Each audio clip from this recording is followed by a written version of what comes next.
Good morning, students. I am Neeta Sharma from Lyall Public School, Bikaner, your Hindi teacher. आज हम कक्षा 8वीं हिंदी व्याकरण एवं रचना में संधि पढ़ने जा रहे हैं। अपनी पिछली दो क्लासेस में हमने स्वर संधि को पढ़ा था। स्वर संधि में हमने स्वर संधि की परिभाषा को पढ़ते हुए दीर्घ संधि जो उसका फर्स्ट भेद है, तो इसके 5 भेद है स्वर संधि के। दीर्घ संधि हमने पढ़ी, गुण संधि हमने पढ़ी, वृद्धि संधि हमने पढ़ी और यण संधि हमने पढ़ ली। आज हम इसकी 5 नंबर की जो संधि है आयादी संधि, उसको पढ़ने जा रहे हैं। आयादी संधि। आयादी संधि में क्या होता है? आयादी संधि का नियम नंबर 1 है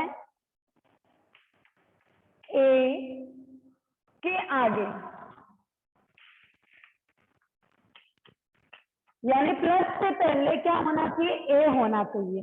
और प्लस के बाद में कोई भी असमान स्वर आए तो, असमान स्वर यानी ए नहीं आना चाहिए। ए के अलावा कुछ भी आए तो ए के आगे कोई भी असमान स्वर हो तो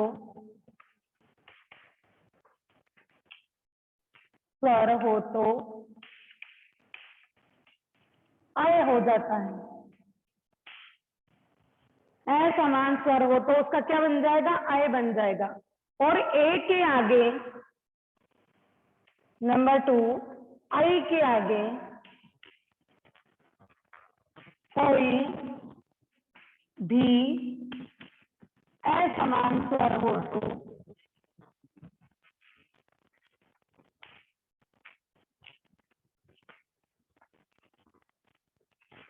आय बन जाएगा। ए के आगे कोई भी असमान स्वर हो यानी ए नहीं होना चाहिए, ए के अलावा कुछ भी हो तो वहां पर क्या बन जाएगा? आय। और आई के आगे, ए के आगे कोई भी असमान स्वर हो तो उसका क्या बन जाएगा? आय। इसी तरीके से नियम नंबर 3 के अकॉर्डिंग ओ के आगे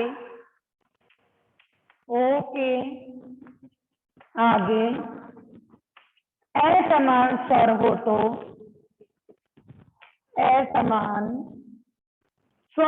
तो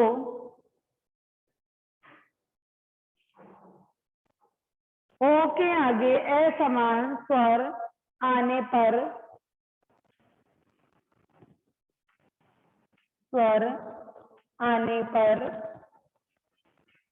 क्या बन जाएगा? अब।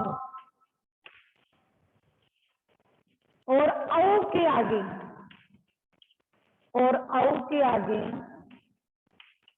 असमान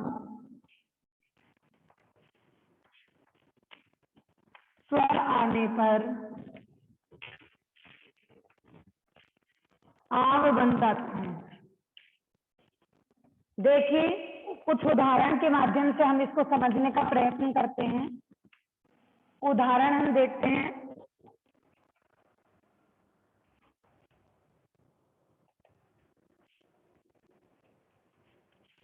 नयन,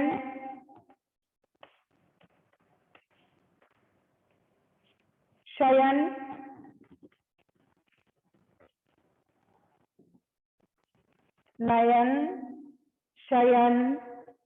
भोजन, भवन,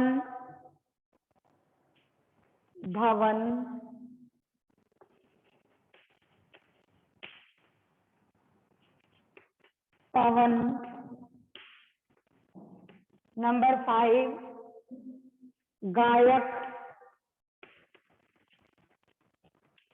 नंबर 6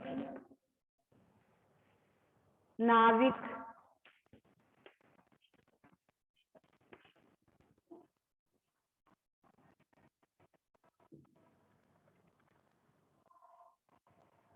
पावक और भावुक।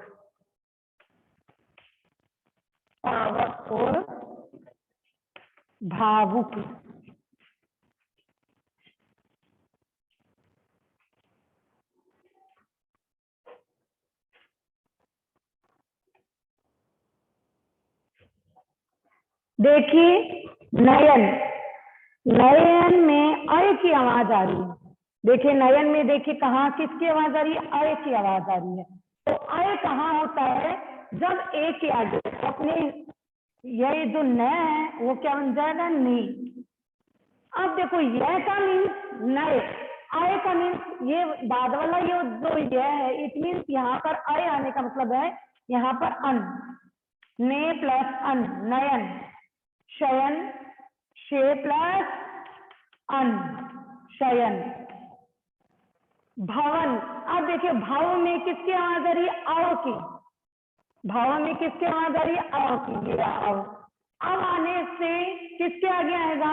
जब ओ हो तो इसमें क्या लग जाएगा? भो प्लस वन की जगह लग जाएगा अन, भो प्लस अन, भवन।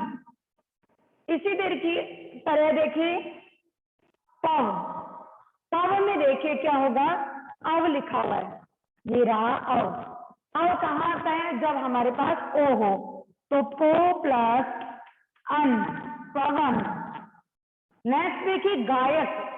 अब देखिए गाय, आय की आवाज आ रही है, आय, ये रहा आय, तो गे, गए प्लस आ, गायक। जहां पर आय की आवाज आ रही है इट मीन्स, देखो आय की आवाज आ रही है इट मीन्स वहां पर आई की मात्रा होगी, तो ग के ऊपर आके आई की मात्रा चढ़ जाएगी, क्योंकि गा आ का स्वर यहाँ पर आया तो आई की मात्रा चढ़ जाएगी। अब देखिए नाविक, ना, ना का नावी, आवी का मतलब और है, यहाँ पर मैंने आपको आव तक समझाया है। आवी आने का मतलब है सबसे पहला तो ये नो, नाविक, 9 प्लस 1 क्या बन जाएगा? नाविक। 9 प्लस 1 बनने से क्या बन जाता है? नाविक। पहली बात तो ये ध्यान रखो, फर्स्ट वर्ण जहां पर भी देखो सिंगल है ना, सिर्फ ए है, जहां पर सिर्फ ए है ना वहां पर सिर्फ एक मात्रा लग रही है। ये देखो जहां पर सिंगल एक है आए तो एक मात्रा शय, एक मात्रा भाव, एक मतलब एक ही मात्रा आएगी भो, फिर भी तो इस तरह यहाँ पर देखिए आ है तो 2 मात्रा आ गई ग के ऊपर। इसी तरीके से ना के ऊपर भी देखिए ना, आ की मात्रा है तो इस पर भी 2 मात्रा लग जाएगी। नेक्स्ट देखिए पावक। पावक में देखिए आव, आव किस में आएगा? ओ, औ की आगे आने पर, तो ओ प्लस अब देखिए जैसे यहाँ पर ई की मात्रा एक थी ना वे के ऊपर, तो अपन ने यहाँ पर इक लगा दिया। इसी तरीके से यहाँ पर आपके क्या लगेगा? पहले तो प्लस लगा दो, आब, आ की मात्रा का मतलब है इट मीन्स यहाँ पर 2 मात्रा लगेगी, लेकिन कहाँ लगेगी? आव। व वाले स्वर में क्या लगेगी? औ की मात्रा, तो भव प्लस उक, भावुक, भो प्लस उक, भावुक।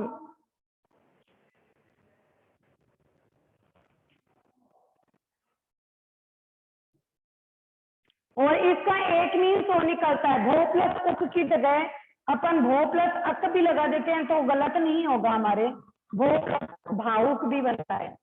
लेकिन अकॉर्डिंग टू जैसे यहाँ पर 9 प्लस इक नाविक आया तो भो प्लस उक भी अपना सही बनता है, भावुक, भो प्लस उक भावुक।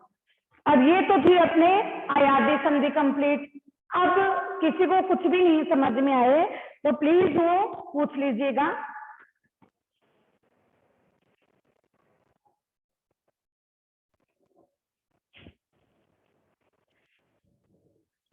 अयादी संधि के साथ हमारी स्वर संधि यहीं पर समाप्त होती है। अब हम थोड़ा सा इसको वापस से रिवाइज करते हैं दीर्घ संधि से लेकर अयादी संधि तक।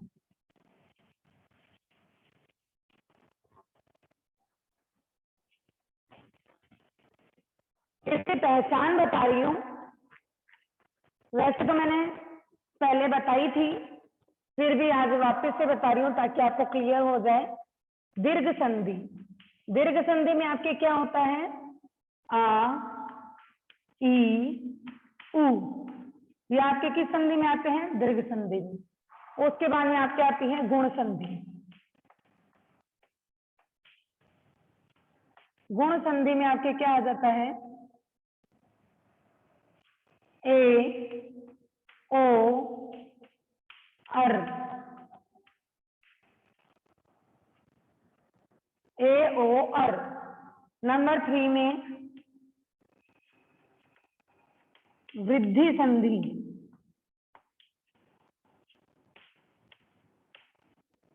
वृद्धि संधि में क्या आ जाता है, आई और औ, आई और औ आता है। नेक्स्ट आती है अपनी यण संधि। यण संधि में अपने क्या होता है, जहां पर ई होता है, ई का क्या बन जाता है, य, ऊ का बन जाता है व, और जहां पर ई की मात्रा जिस पर लगी होगी, ई की मात्रा वाला वर्ण आधा हो जाता है, वर्ण आधा हो जाता है। जिस पर मात्रा लगी हो ना, वो वर्ण हमेशा आधा हो जाएगा। ऐसे ही इसमें प्रोसीजर है सेम। फिर है री, री का क्या बन जाता है, अर, ई का क्या ऊपर है, री का र, आधार है, ये बन जाते हैं यण संधि में। नेक्स्ट है आपके अयाधि संधि। अयाधि संधि में जहां पर आपकी ए की मात्रा आ रही है, वहां पर बन जाता है आय, जहां पर आई की मात्रा आ रही है, वहां पर बन जाता है आय, जहां पे आपके ओ की मात्रा आ रही है, वहां पर आपके बन जाता है और, जहां पर औ की मात्रा आ रही है, वहां पे बन जाता है आपके आव।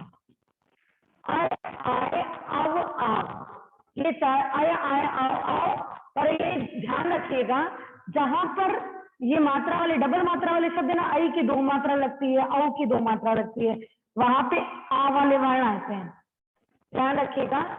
आई वहां पर सिंगल ए वाले वर्ण आएंगे। ए और आई में ये वाले वर्ण है, और ओ और औ में वह वाले वर्ण। आय आय औ आ, ये अपने अयाधि संधि। यण संधि में ई का य, ऊ का व, री का र। वृद्धि संधि में आई और औ यानी 2 मात्रा वाले शब्द आते हैं। गुण संधि में ए ओ और आता है। दीर्घ संधि में आ ई ऊ आते हैं। तो यहाँ के शॉर्ट ट्रिक थी समझाने के लिए कि किसमें क्या चीज आती है। तो मेरे हिसाब से सबको अच्छे से ये संधि का टॉपिक समझ में आ गया होगा। आज की कक्षा में हम इतना ही पढ़ेंगे। धन्यवाद।